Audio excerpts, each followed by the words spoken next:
Welcome to the Sanctuary Podcast. Angel Deer is a medicine man and offers his work on sacred land through shamanic healing, energy healing, sound healing, breath work, plant medicine, and workshops and events. The Sanctuary is a community for all those who seek healing, transformation, ancient wisdom, and a place to come together to create a new way of living and relating. This is the Sanctuary Podcast, and this is Angel Deer. So good afternoon, everyone, and welcome to this event, to this time together with Francis Weller and myself. I'm very excited about our time today. I'm really excited to be with you, Francis. So thank you for taking the time to join us and to share your wisdom. So I've discovered Francis, in fact, last year. Somehow I didn't know his writing before that, and I was going through a deep process of loss, losing my elders, my last grandparents, and then the pandemic, and then going through a very heavy grief. And a friend of mine bought me The Wide Edge of Sorrow and said, I think you should read that. And so I started reading that book, and I have to say that after the first page, I knew I was going to really dwell into those words and that wisdom. And so I'm really pleased to have this time with Francis today. So I'm sure many of you have heard about him, and that's why you're here. But I just want to properly introduce Francis. So Francis Weller is a psychotherapist, a writer, and a soul activist. Is a master of synthesizing diverse streams of thoughts from psychology, anthropology, mythology, alchemy, indigenous cultures, and poetic traditions. So he's the author of The Wide Edge of Sorrow, Rituals of Renewal, and the Sacred Work of Grief, The Threshold Between Loss and Revelation with Rashani Rea, and In the Absence of the Ordinary, Essays in a Time of Uncertainty. He has introduced the healing work of ritual to thousands of people, and he founded and directs Wisdom Bridge, an organization that offers educational programs that seek to integrate the wisdom from indigenous culture with the insights and knowledge gathered from Western poetic, psychological, and spiritual tradition. That's in short. His bio is much longer, so I invite you, if you want to read more about it, to go on francisweller.net and just explore what is there. So welcome, Francis. Welcome here. Thank you. It's a pleasure to be with you. I'm glad you're doing what you do and for the invitation. So based on my personal experience, that's where I like to start. And, the reflection in my life, I realized that when I entered that space of grief, I realized a couple of things. The first one was it was very difficult to talk about it. Not that I could not always find the words, but I always found that what people will tell me didn't really support my process. I didn't feel very seen, or I heard things almost like, oh, it's going to be okay, or you can get over it, or there's also beautiful things in life. Don't forget about that. Things that really felt even heavier because I was not able to connect to those things. And the second things that came to me as that process was going on is that I realized that in our culture, there is no space for grieving. Even I remember when I was living in New York City, you see someone crying in the subway and people kind of turn their head and kind of feel a little bit discomfort. Where in traditional cultures and Native American cultures where I've spent a lot of time and the elders I work with, grief is really embraced and present. So I would love to open the conversation talking about that cultural trauma, I guess, or discomfort around grief and where is that? Why it's there, and how did we arrive there?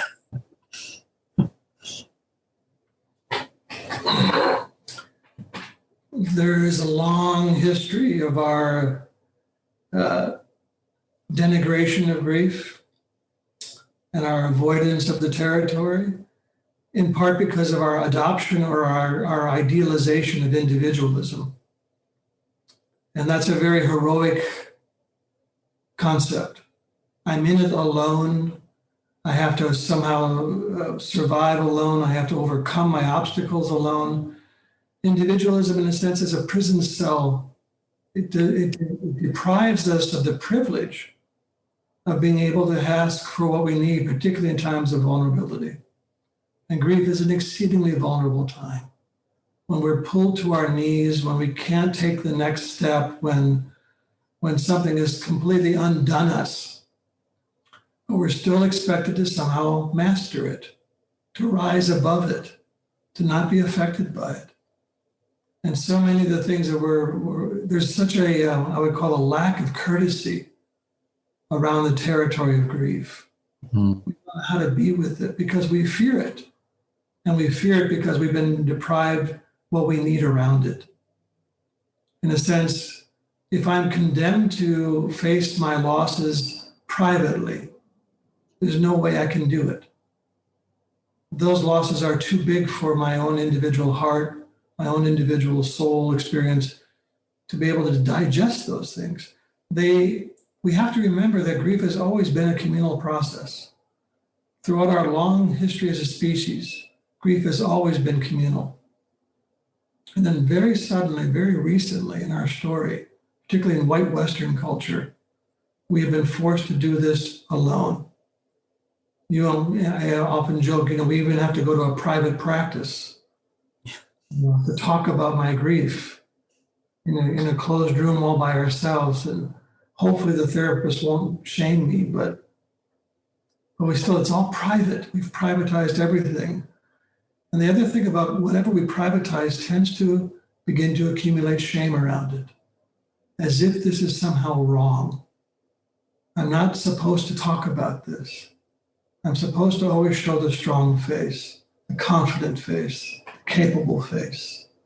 But when grief hits us, as you know, as all of us listening know, when grief hits us, that's not where we're standing. We're not standing in a place of confidence, of strength. We've been brought into the shadowed lands of sorrow, and we fall apart in these places. We don't know what's happening to us. Gravity pulls us to the ground, and we're lost. In a sense, we've left the daylit world, and we've entered a parallel world, a shadowed world, which is very dark, not in a negative sense, but in the sense that it's not lit in the same way. I think that darkness is actually quite holy. As Oscar Wilde once said, where there is sorrow, there is holy ground. So we're actually taken into a very sacred territory. And in traditional cultures, as you mentioned, there was a whole different etiquette and ritual ground because they knew the person who was escorted into that place was doing very sacred work. Not only for themselves, but when they walk that long walk of sorrow, they would return carrying something medicinal for the village. They would have gathered something like a tincture to bring back to the village as a gift. And that's not what we do anymore. Even in, when you have a major loss, you're given 1 week, maybe 2 weeks of bereavement leave, and then right back at it. Even though your psyche, your soul has left the building, we still demand performance, as if that is the basic line that we have to do is keep performing, keep performing. We forget that there's medicine being made in that time in the shadows. And so we lose out as a culture on all that. That's a long answer to your question. No, that's a beautiful answer. As you're speaking, and it's been one of my feeling when I sit with grief is that, and you talk about the shadow world, and, and also, I guess, death, that is there. it's really our discomfort with this aspect of self in many ways. Like we're also highly uncomfortable with death. It's also kind of privatized, it's not something that is right there, that we have access, that is, on display in many ways. It is hidden. Even the pandemic, we read numbers like 500,000 deaths, but it's just a number. If we were to see all those bodies in one field, we would probably have a very different experience. Yeah.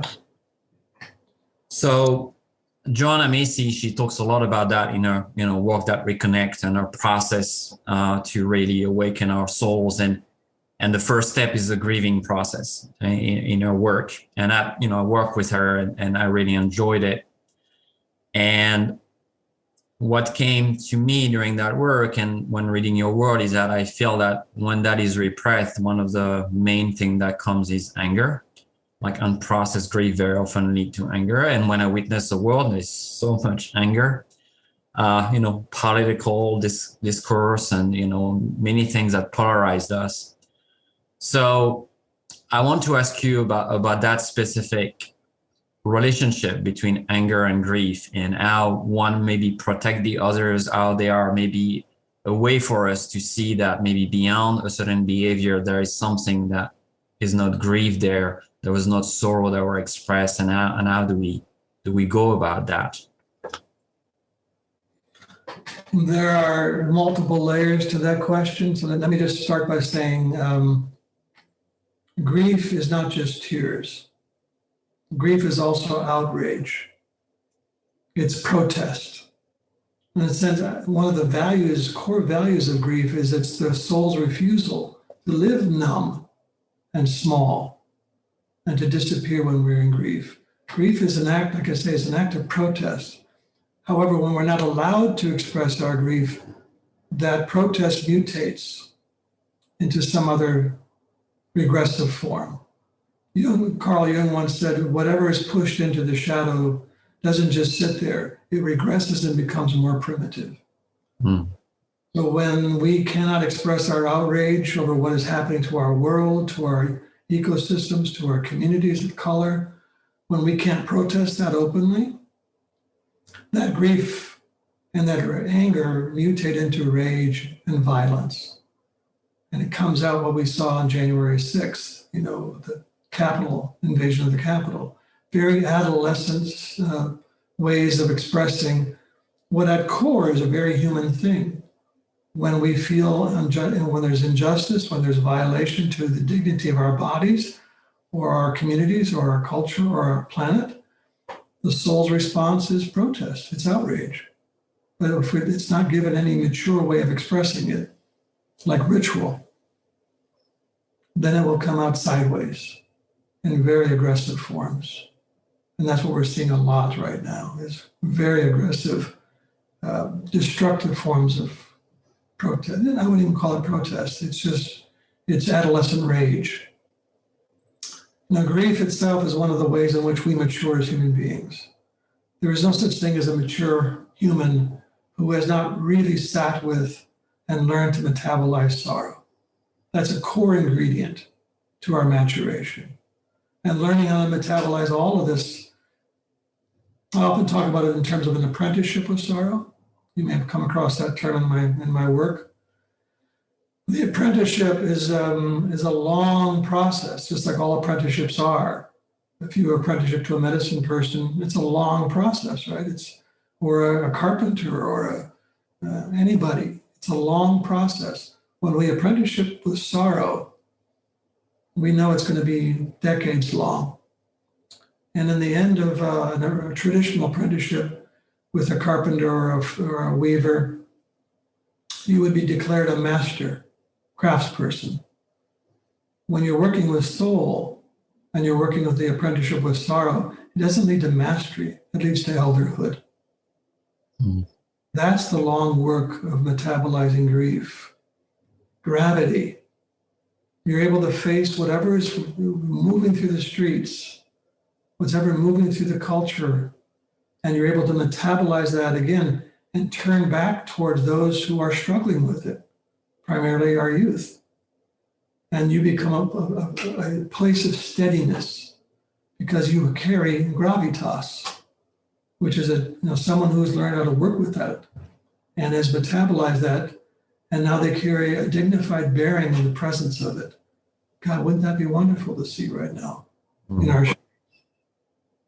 in our deliberations around policy, and how we're dealing with climate crisis and racial injustice. That's what we're needing right now. Yeah. So we don't really have the space or the tools. We are kind of adult bodies walking around with little children or adolescents inside that haven't grown up. It's pretty spread, in the collective, from the leadership, political leadership, or maybe sometimes even some community leadership to, all of us. So where do we start if I'm grieving today? If I'm in this process, what are my tools here? Obviously, you offer a beautiful course, The Apprenticeship with Sorrow, which was the title of this talk too, but what can I do really first when it comes to my own grief before we open it to kind of the collective and the support of others? The first move is basically one of befriending. How do I begin to establish an intimacy with my grief? We tend to have a very binary relationship. We either try to push it away or we drown in it. And what I'm talking about is, how do I begin to establish a companionship? Recognizing that basically every single day of your life, you will touch some presence that is connected to loss, to sorrow. You'll see roadkill. You'll hear news on the computer or on your phone about deaths or species depletion. You'll hear news every day. And if we're naive, we try to either shut it off or distract. But if we're really taking up this apprenticeship, then I have to become skillful in maintaining an intimate relationship to this other, this presence of grief, to treat it like a companion. The second thing we need to do is cultivate some kind of practice in our life, because we all know storms are coming. And the emotional storms, collective storms, sometimes actual physical storms as the weather systems begin to become incredibly erratic. Ironically, we have not had one single storm here this winter in California. It's frightening. But the practice is designed to give you ballast, something to help steady you when the winds come. There's a wonderful image that came from Kathleen Dean Moore, a wonderful writer. She wrote a book called Hold Fast. And the Hold Fast, if you go out to the coast of California, or imagine the East Coast as well, there are kelp beds. At least there were kelp beds. They're disappearing rapidly. But the kelp, at its base, forms a chemical bond to the rock beneath it. So when the winds come of storms, you might get blown about quite a bit, but at base, you've got something holding you in place. That's what a practice does. It can be meditation or prayer or ritual or art, writing, dancing, doesn't matter. Just something to steady you. The third thing is self-compassion. When I wrote that book, The Wild Edge of Sorrow, I wrote that one of the values of grief work is that it opens the heart to compassion for other people's suffering. But I neglected to say in that book that to grieve my own grief, I have to cultivate the ground of self-compassion. I need to make my losses matter. Frequently, we dismiss our grief. We dismiss our losses. Well, they're not as bad as so-and-so. I'm not in, Afghanistan right now. I'm not a refugee right now. So what do I have to grieve? Well, you have your losses. You have your own experiences of sorrow. And if we don't digest those, the heart will begin to congest and the heart will begin to harden. And then we won't be able to respond to anything. There's an old alchemical idea that you have to keep the material warm in the vessel so that it can continue to move and continue to change. When we don't bring self-compassion to our own sorrows, our own suffering, that material hardens and congeals, and there's no movement. So self-compassion is a gesture of warming. We bring kindness, mercy, gentleness, warmth, affection to these places of sorrow, and we allow them to cook, to move, to mature. I would say the next element in this apprenticeship is cultivating a relationship to silence and solitude. Even though much of our grief work is meant to take place in community, the reality is much of my time with it will be alone. So how do I take that alone time and change it from endurance, which is how we typically hold grief, how do I get through this, to changing it into really a sacred time? Silence and solitude are really sacred containment fields. Silence is a kind of hospitality to the quieter voices inside of us. And solitude is a sacred sanctuary where they get to be tended. I remember telling the story of a woman I was working with in my practice, and she came in one day and she said, I really hate going home alone at night. I said, she just went through a very difficult divorce. I said, why is that? She said, well, I get home and the house is empty, it's cold, it's dark. And I just feel lonely when I walk in the door. I said, well, can you imagine this as the holiest time of day? That when you walk in the door, you are meeting your most vulnerable self. And can you say to this part of you, I see you. Let's put the tea on. Let's warm some soup. Let's start the fire. Tell me about your day. I want to know all that you felt and all the stories that you're carrying about your sorrow. And then a line of Rilke, Rainer Maria Rilke, came to me. I am too alone in the world, but not alone enough to make every minute holy. That's such an exquisite move he makes. I am too alone in the world. We all know that feeling, right? We're too isolated, too cut off, too solitary. But then he makes this move, he makes this beautiful pivot, but not alone enough to make every moment holy. That's solitude. That's sanctuary. That's holy ground. And the last part of this apprenticeship is really to remember how entangled we are with the world. In our fictions about individualism, we feel solid, we feel singular. We forget about our entanglement. A couple of months ago, before the election had happened, I was going to bed one night full of dread and despair. I was just so frightened that we might repeat the same election results as last time. And some part of me turned me around, and I went to my bookshelf and pulled off this little volume by Linda Hogan, a Chickasaw elder writer, a collection called Dwellings. And there was a chapter in there. I opened the book up to this chapter called All My Relations. And I began to read it, and I remembered, wait a minute, I'm connected to the moon and to the stars. I'm connected to the Douglas fir and the redwoods outside, and the sorrel and the owl and the raven and the wren. I'm connected to all of this. The oxygen I'm breathing is the blessing of the trees. I'm not alone. So in that moment, I remembered my entanglement.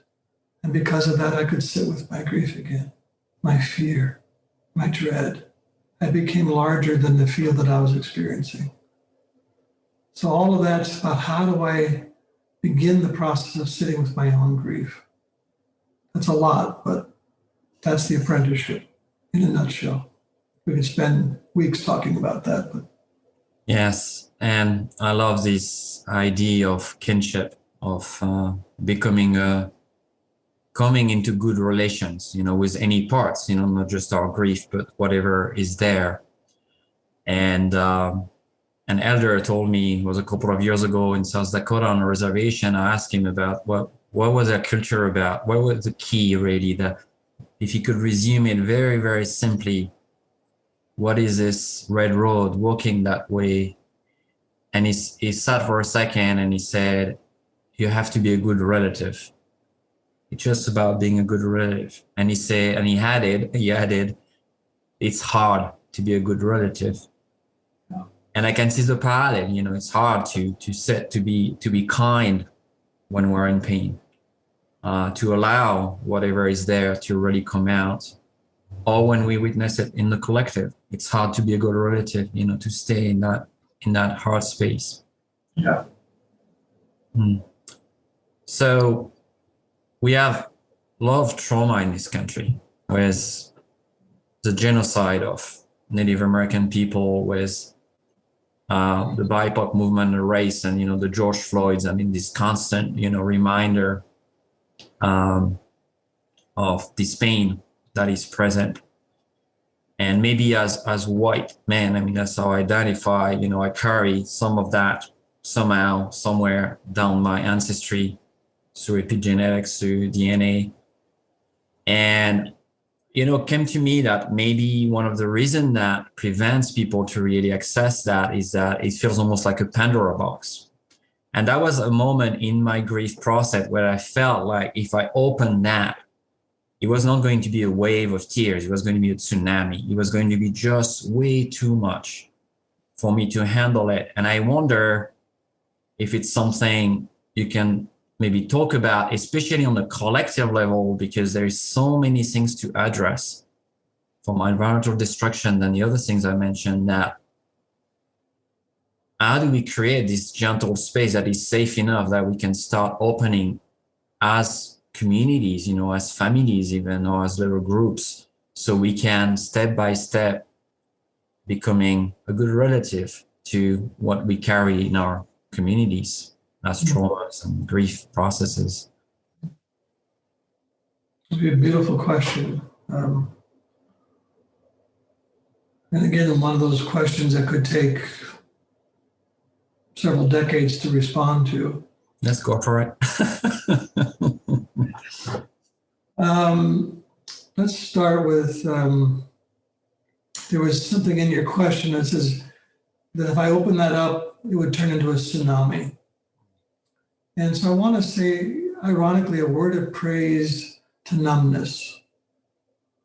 Not that it's a great strategy, but when we're forced to face this material in isolation, all by myself, the heart wisely closes down and says, I can't. So that's our first clue that we're in a territory that's too private, too alone, is that the heart shuts down. What we need, even just to begin the process, is a small enough circle of people where we can begin to tell the truths of our collective inheritance. We are all carrying trauma in our bodies. The good news is we're also carrying the inheritance of courage, of resilience. I mean, we're all here right now having this conversation because something happened in our ancestry that allowed us to survive. We're here. This is good news. But we want to address the question of trauma. God, there's so many threads running through my mind right now. I'm trying to figure out which one to. Let's talk about one thread about it is it's what I call at the heart of all our sorrows is a profound sense of emptiness as a white Western human being that has affected how I experience myself and how we have collectively experienced, I won't say culture, I will say society. We don't have a culture. We have a society. Culture is an animate presence of entangled lives, ritual, song, food, a myth. That's a living thing. We don't have that in this country. We have a society, which we have some governing rules, but we do not have practices that bond, bind, and sustain a people, much less a relationship to the wider human, more than human world. So So we are the inheritors right now of this emptiness. And this emptiness comes from the rupture, from the severing of our living communities. We were talking just briefly before we came on air that where you come from was invaded many times. And so there are traumas upon traumas of dislocation, of silencing of languages, of, the endings of ritual practices, the forgetting of stories.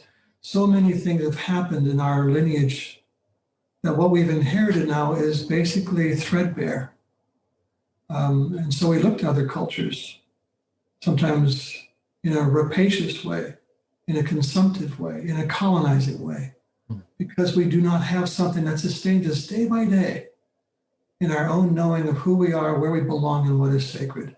We've forgotten how to answer those three fundamental questions: who we are, where we belong, and what is sacred.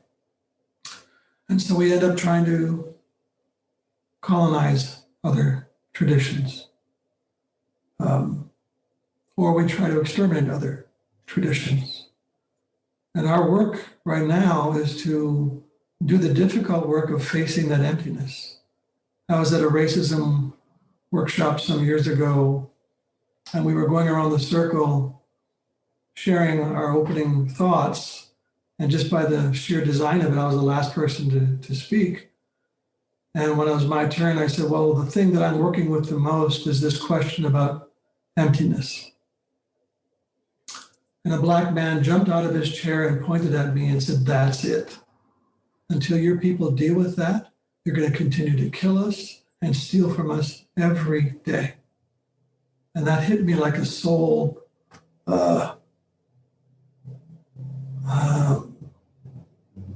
command. Like that was my responsibility.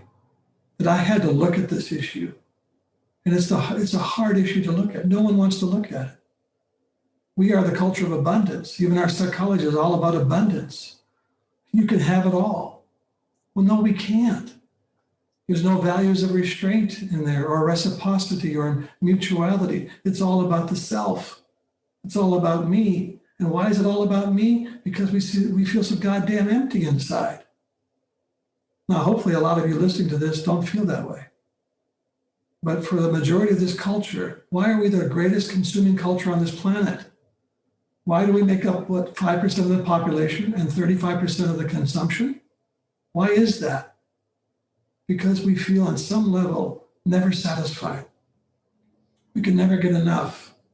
Ask any addict, we can never get enough. We need the newest phone, the newest car, the newest device. We are consuming our way out of life and breath on this planet. We never know enough is enough.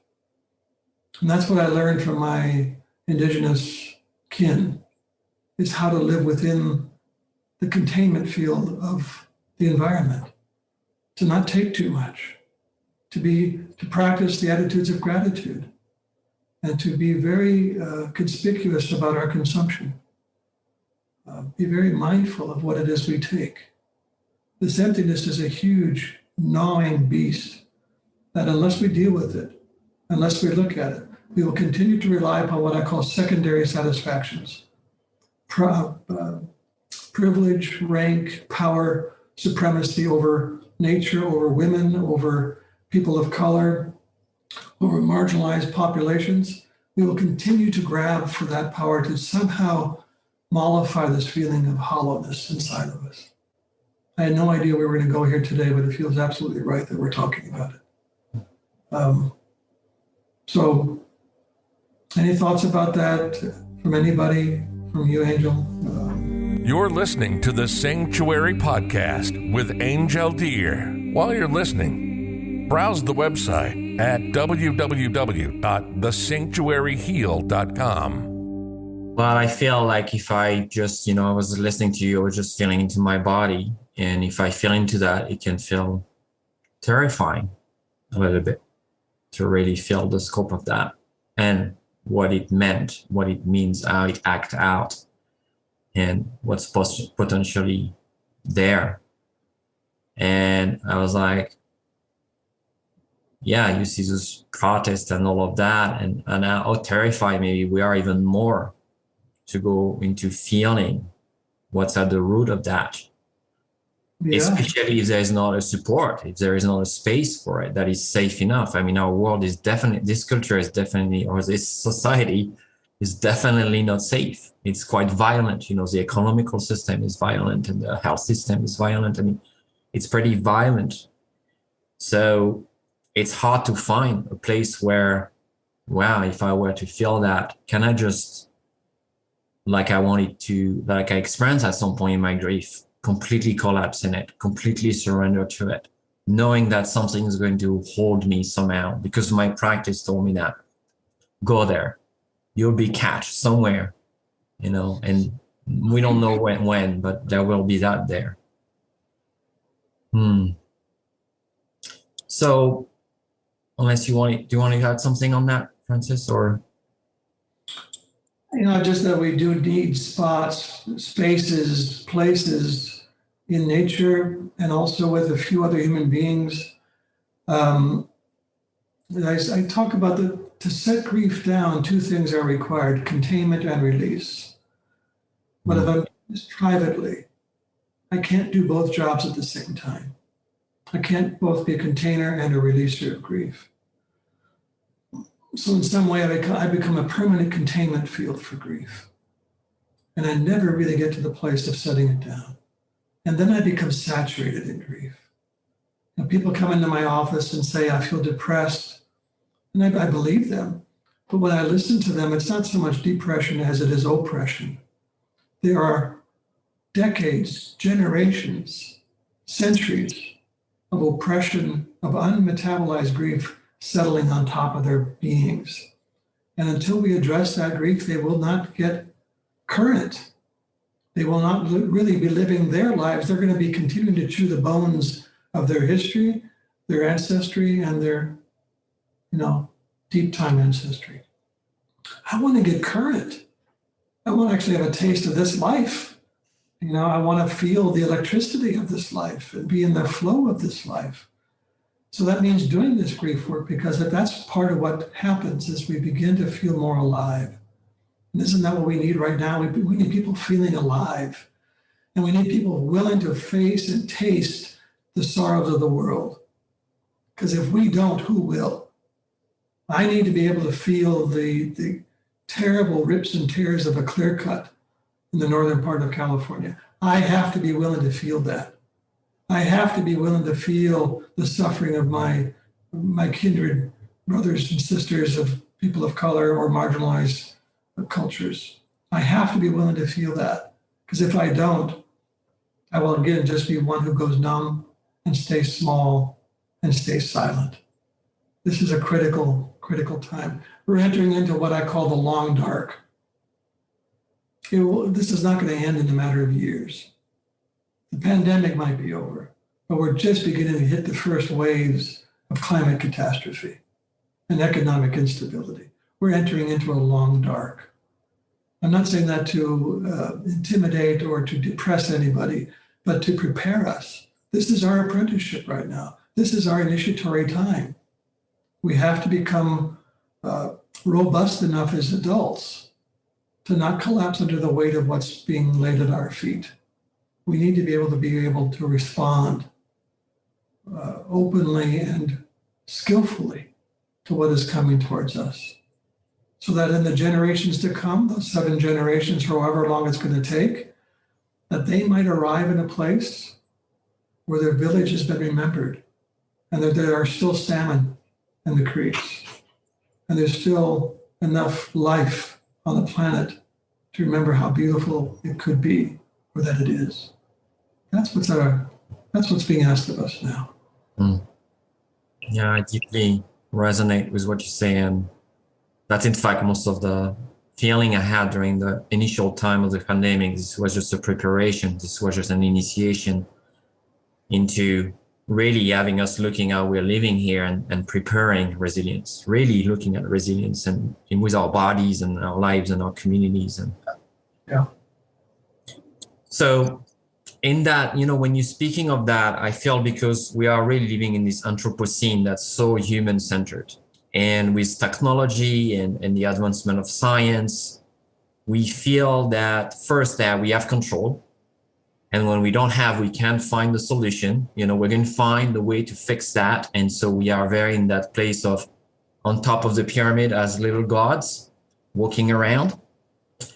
And adding to that, I also feel that grief is working in a very different way. What I mean by that is that it might be delayed. We're talking about grief from genocides, maybe that happened hundreds of years ago, maybe that happened in our families, maybe that happened, a week ago. So when I approached my grief, there was a little bit of that control things. I'm going to go about it. I'm going to find the key and I'm going to get out of it. And when I started reading your book, in fact, the first thing at the beginning that really hit me is like, oh, maybe I'm just going to learn to live with it. Maybe I'm going to be working with grief in a different relationship. So can you talk a little bit about, we know the speed of light and the speed of sound, but the speed of grief and how grief kind of unfold and how to approach that speed.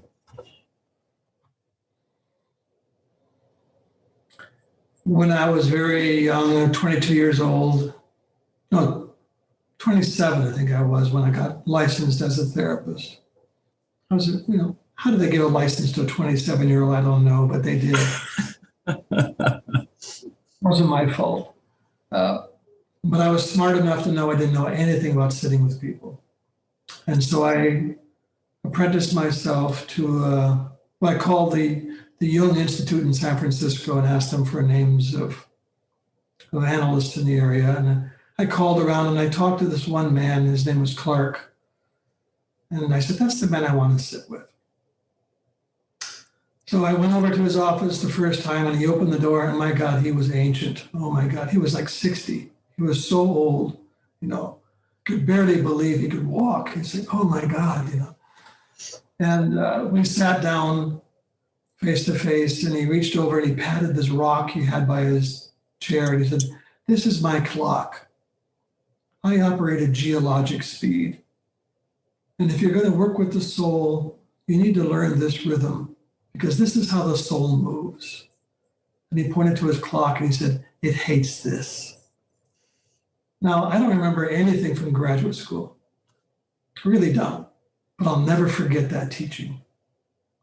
That was the wisest thing anybody ever told me about how to sit with people, is how to slow us down to the speed of soul. Because grief is one of the primary expressions of soul, because it's an expression of affection, of love, tenderness, vulnerability. It brings us down. That is the territory of soul. Soul brings us down into the valleys, into the depths. And so that teaching about slowing down, we seem to be in a perennial hurry to get someplace. And in the fiction of Western society, it's always better. Progress. That's our dominant mythology, is progress. Even in psychology, we always have to be making progress. Well, I've never seen that in almost 40 years of sitting with people. I've never seen a linear progression happen. It's always a meandering, a wandering, a getting lost, a getting stuck, a descent, a moving in all kinds of directions. That's how soul moves.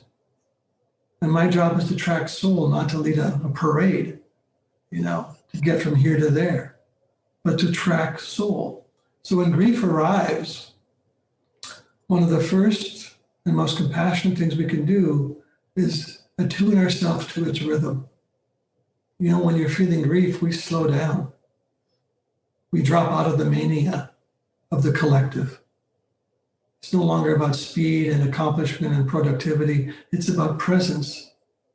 And it's about dropping into some space that really requires deep witnessing. I often say that grief is not a problem to be solved, but it's a presence awaiting witnessing. So both in my own witnessing of it, but also then in asking for it to be witnessed by people who can just sit with me And please, no, don't give me any advice how to fix this, how to get over it, or some platitude of, it'll be better. I don't need that. I just need you to sit with me and to bear witness to where I've been taken. Grief isn't a voluntary journey. We are taken into the territories of grief. We are pulled out of our ordinary world and taken into the depths. So I think the most important teaching here, slow down, enter geologic speed. Begin to pay exquisite attention to the subtle movements of how sorrow is just coursing through your veins today. What language it wants to speak. What dance does it want to show? And be with it. Be with it. Such a wonderful way to support others in grief. And I have to say, in my own process, there was very few people able to do that, but the people that did that for me, I felt very loved in that place. And I felt this gateway that was interesting at the bottom of it into greater love for self through that presence. I realized that immense self-care I had to develop was really, in fact, the highest form of love, that sitting that I could give myself in that moment. And when others offered me that, it was so nourishing, with no words, no advice, no destination, no timing. So I really feel that. I really feel that here. Yeah, good. I mean, that's what's so beautiful about grief ritual is when we begin the ritual process, we go as long as we need to go. It can be hours and hours that we're collectively weeping side by side, which is itself so profoundly healing because we typically cry alone. And just to have the privilege, I often, people arrive from Australia, from England, from Canada, they come from all over the world to do a grief ritual weekend with me. And I begin by saying, isn't it strange that we need a workshop on grief? Doesn't this speak to our incredible amnesia? That this is at the very heart of our grief, is that we've forgotten how to do this in every community around the planet. I got to spend some time in West Africa in my friend Maladoma's village, and there were grief rituals happening almost every day. And they were the happiest people I've ever met. And I remember walking up to one woman saying, "You have so much joy." And her immediate response was, "That's because I cry a lot." Oh my God, how un-American. Wasn't because I've got a lot of stuff in my closet, I've got all the things I need. It's because I cry a lot. There was a direct relationship. I frequently refer to our culture as a flatline culture, that we have a very narrow band of what we're allowed to feel. We've closed off the lower register of grief and sorrow. And so consequently, the upper register of joy has collapsed. We don't know joy so much. We know excitement. We know stimulation, but we don't know joy that much. And so what I want to do by opening up that lower register is actually begin to feel my inheritance of joy, my delight, my ecstasy about this flesh, this body that can perceive so much beauty. But if I'm under that flat line, there's very little room to feel, much less express what a gift it is to be in this body. So that gives me a beautiful segue in one of the last questions or themes, that I wanted to talk about today. And I'm going to use a quote from your book, The White Edge of Sorrow, where you say, "Grief and love are sisters, woven together from the beginning. Their kinship reminds us that there is no love that does not contain loss, and no loss that is not a reminder of the love we carry for what we once held close." So loss, grief, sorry, and love, sisters. Can you talk a little bit about that? That's the sisters. Well, you kind of said it there, is that everything that that comes into our heart is temporary. we get to hold on to nothing, either through our own disappearance, through our own dying, or through the disappearance of the other. Everything is a kind of a temporary gift. And if we don't accept the rights of that, we will love partially. We won't fully yield to the demands of love if we don't accept also that we also have to accept loss alongside of it. I tell the story of a man in his late 70s, early 80s, who was at a book reading I was doing in Southern California. And some people had talked to me before I shared that his wife had just died. And at some point, he was an engineer from Eastern Europe. And he raised his hand and he says, I want to know the 1, 2, 3 of grief. How do I get over this? And I said, well, I can't accept the premise of your question. It presupposes an ending to your grief. It will not end. This is your new relationship to your wife. This is how she and you are in connection now. It is through this. I said, it will change over time. It will become a bittersweet remembrance. But this is how you carry your love for her now. You have to be willing to feel this. Always. And then he started to cry and said, I can do that. We don't have much faith in grief. We don't trust it, in part because of how little we've been taught about it and how fearful we are of it, overtaking our lives and creating this life of misery and darkness forever. That does not happen.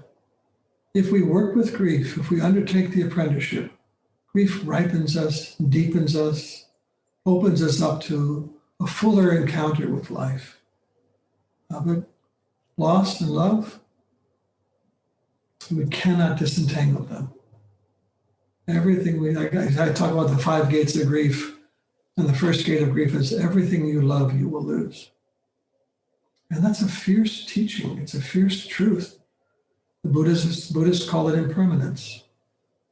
But that's just the reality. And if I'm going to love fully, I have to already begin saying goodbye to everything that's come into me. And that's not a bad practice, because it keeps the love very precious and very alive, keeps it current. We tend to take what we love for granted over time, as if it's always going to be there. But it's temporary, it's a loan, it's a gift. Treat it like such. Say thank you to it every day. Be grateful for this presence. Part of my morning routine when I wake up is to say to myself, I am one day closer to my death. How will I live this day? How will I greet those I meet, like all of you? How will I bring soul into these interactions? I do not want to waste this day. In other words, I want to bring my warmth and my affection into every exchange. I fail miserably most of the time, but I try. It's a good attempt. It's a good intention. Not saying I achieve it that often, but I try. So. No, I really love that, because there's, I don't know, just maybe because of your experience with it, Francis, but also about the facts and the wisdom you shared, but there's something that really trying to humble us here, to bring us closer to God somehow, to really put us on our knees and to slow down and feel our heart and connect to each other. So that descent is really an invitation into our divine soul presence, whatever we feel is there. But somehow we resist it and we look in the other direction. We are a very light-sided world, society. We like things rising. We like ascension. We like transcendence. That's spirit. It's lovely. It's beautiful. But we also need to become familiar with the terrain of descent. We have to, again, in our binary systems, Light is good, dark is bad. We need to become non-binary in so many ways right now. And in our abandoning of the binary, we can begin to sense the holiness that dwells in the darkness. I mean, think about your heartbeat right now, happening in utter darkness. We hope it never sees the light of day. And think about everything that you ate yesterday or the day before came up out of the ground from the roots that dwell in the darkness. Rilke also had a phrase, he said, and yet no matter how deeply I go down into myself, my God is dark and like a webbing made of 100 roots that drink in silence. So we must resacralize the darkness so we're not so afraid of going down. Because right now we fight like hell to avoid that.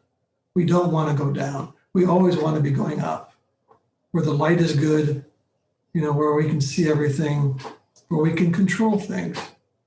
But the descent is one of abandoning control. It's more of that humility, being shown things. We kind of feel our way, we braille our way through the darkness. And but we learn something so profound about our deep connection to all things in the dark. That's holy ground. We are, in that descent as a collective, as a society. We're in this great collapse. Everywhere we look, with a little bit of heart and altitude, like the eagle view, we can see what's happening here. That dark night of the soul as a collective.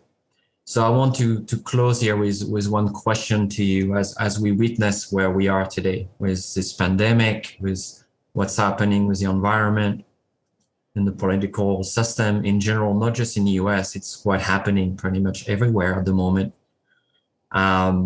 Which reminds me a lot of the insanity during Rome's, and the emperors that at just some point were really crazy and really lost completely track of their mission. But what would be if you were in control of all what's happening, it was this little God where you could, manifest something for a community, for a country, for us. What would be that one thing you feel would really open that gate, or, show us that gate of grace, show us that gate of reconciliation with our wounded part of selves, the one that are hurting and I want to cry?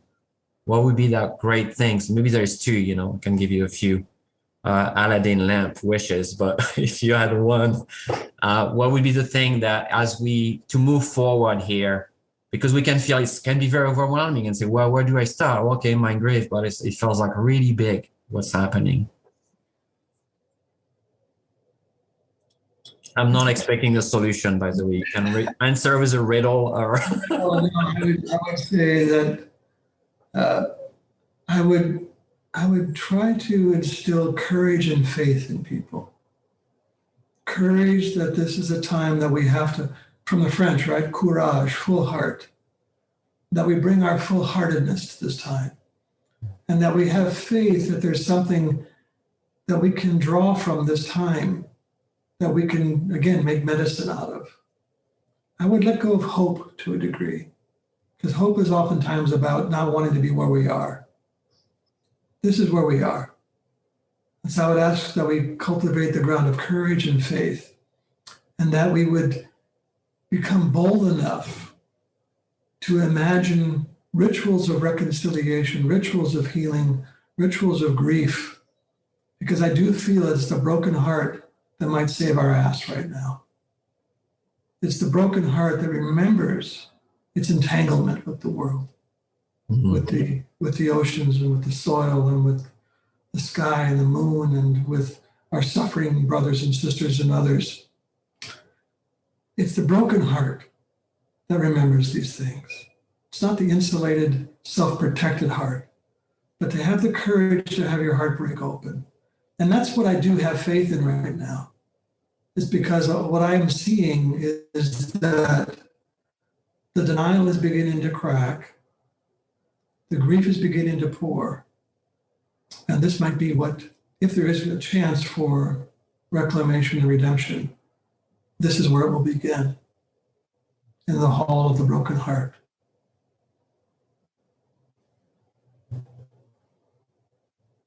Thank you for that. So I've tried to cover, some of the theme and questions that people were asking here, and I'm sorry we could not cover everything because I feel we would need weeks and months to dive into that. But I want to remind you that, you can go on franciswater.net and check Francis' works. I highly recommend his books, especially The Wide Edge of Sorrow and the other books that Francis has written. And Francis as a class, this apprenticeship with sorrow. And we might, offer it to the community here at some point this year. So stay tuned for that. But I know you offer that, on a regular basis, and people can connect with you on that.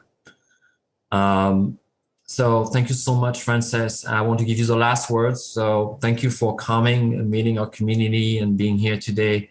And the recordings will be available for everyone here on our website if you want to look back after that. And I just turn it towards you to, anything you want to share to close. And thank you so deeply for holding that space today. Thank you so much for beautiful questions and your beautiful presence, and all of you that have taken this time to actually sit in the terrain of sorrow. That takes a lot of courage, and I wish we had more time together. I'd love to hear from each of you. But I'll end by the way we end most of our grief rituals, which is a poem by Rumi, where he says, "The tender words we shared with one another are stored in the secret heart of heaven. One day, like rain, they will fall and spread, and our mystery will grow green across the earth." May that be so. Thank you. Thank you. Much blessing, everyone. Thank you. You've been listening to the Sanctuary Podcast. Thank you so much for listening. Remember, we're a source of talks about spirituality, personal transformation, energy healing, shamanism, and earth-based practices. For more, visit thesanctuaryheal.com. On the website, you can find out about our events, our retreats, healing offering, our spiritual blog, and you can also register for the newsletter. Again, visit thesanctuaryheal.com. Till next time, this is the Sanctuary Podcast, and Angel Deer signing off.